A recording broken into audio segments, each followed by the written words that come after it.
If you find yourself in Hoi An, there is so much more to do than just the Old Quarter. We're going to show you what you can do with a few days in and around Hoi An.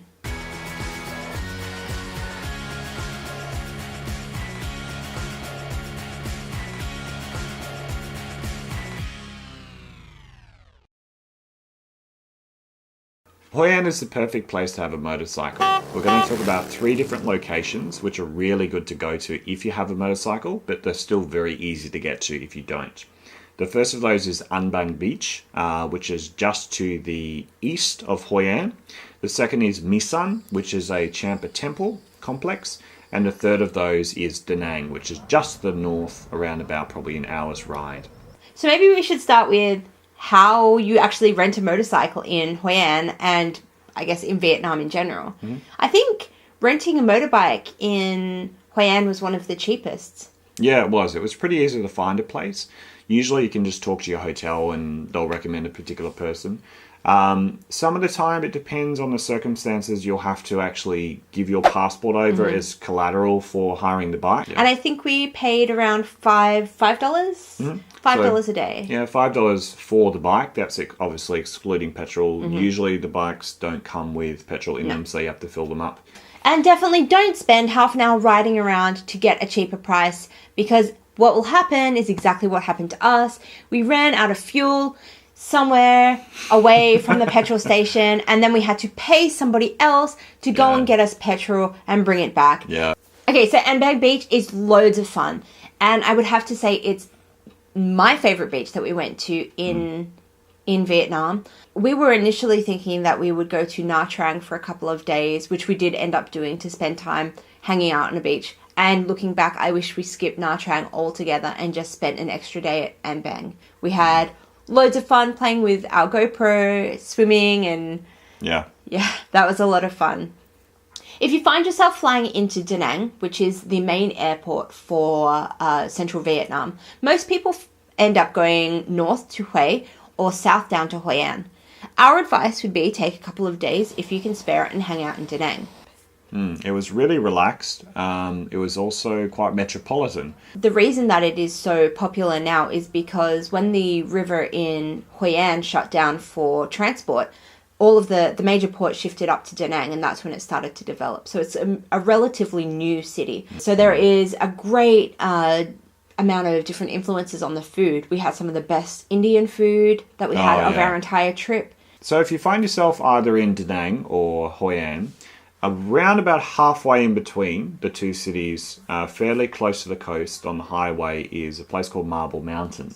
It's a large kind of limestone mountain complex. There's a lot of old Vietnamese temples up there, predominantly Buddhist. There's Buddhist and Hindu grottos, they call them. So we got up there, we had to walk up many, many stairs, and then we walked around, took some great photos. It had a nice eerie atmosphere.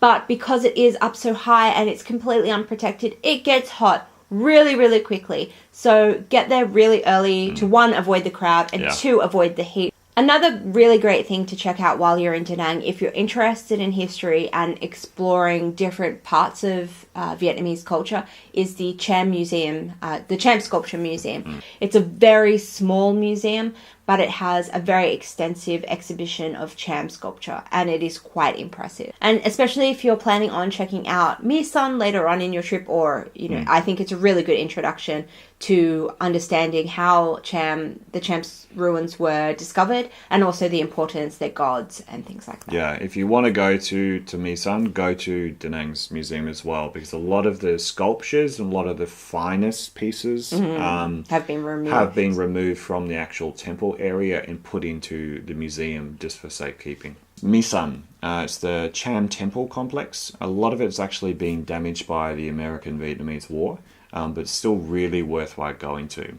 We got up at about 5 o'clock in the morning to ride the motorcycle out to the front of the complex. Dean drives and I navigate, and I'm happy to report we did not get lost this time.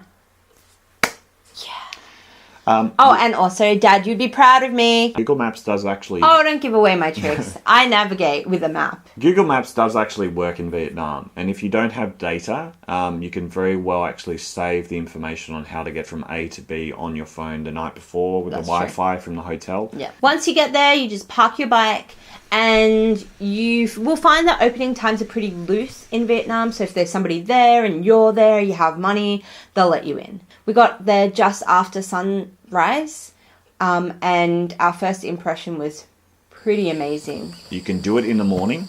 Like, it's not going to take you all day. No. One thing I will recommend is get there well before 9 or 10, because that is when the tour companies rock up, and there are lots of them. Yeah. Okay, our top tips for around Hoi An. Mine would be play it loose. Don't get a chair at An Bang Beach. There's no point.